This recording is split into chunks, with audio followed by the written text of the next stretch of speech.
Hello అండి, అందరికీ నమస్కారం. వెల్కమ్ టు మా పల్లె వంట. ఎంతమందికి చికెన్ బిర్యానీ ఇష్టమో తప్పకుండా కామెంట్ అయితే చేయండి వీడియో చూసేసి. అలాగే మన ఛానల్ ఫస్ట్ టైం చూసిన వాళ్ళు లైక్ చేయడం మాత్రం మర్చిపోద్దు. తప్పకుండా సబ్స్క్రైబ్ చేయండి. 1 కిలో చికెన్ నీట్గా క్లీన్ చేసి గిన్నెలో వేసేసుకుందాము.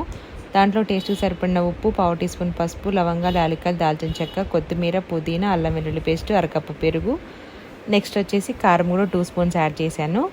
అలాగే ఒక నిమ్మకాయ తీసుకొని మొత్తం రసం అంతా పిండేసుకొని బాగా మిక్స్ చేసేసుకొని పక్కన పెట్టుకోవాలి. మర్చిపోయాను, గరం మసాలా, ధనియాల పొడి కూడా వేసి బాగా కలపాలి. ఆనియన్స్ ఫ్రై చేసుకున్నాక ఫ్రైడ్ ఆనియన్స్ అలాగే ఆయిల్ వేసేసుకొని 1/2 అవర్ పాటు పక్కన పెట్టుకోవాలి. అలాగే 1 కేజీ చికెన్కి నేను 1/2 కిలో రైస్ తీసుకున్నాను. దాంట్లో 1 గ్లాస్కి 6 గ్లాసులు నీళ్ళు వేసేసి దాంట్లో కూడా లవంగాలు, యాలకులు, దాల్చిన చెక్క అలాగే టేస్ట్కి సరిపడా ఉప్పు యాడ్ చేసుకోవాలి. నీళ్ళు ఉప్పగా ఉండేలాగా వేసుకుంటే బిర్యానీ టేస్టీగా వస్తుంది అనమాట. రైస్, పుదీనా, కొత్తిమీర, నిమ్మరసం, అల్లం వెల్లుల్లి పేస్ట్ వేసి 80% కుక్ అయిన రైస్ని చికెన్లో యాడ్ చేసేసుకొని స్టవ్ సిమ్లో పెట్టేసుకొని 20 మినిట్స్ మీడియం ఫ్లేమ్లో 5 మినిట్స్ ఉంచేసుకుంటే సరిపోతుంది అనమాట.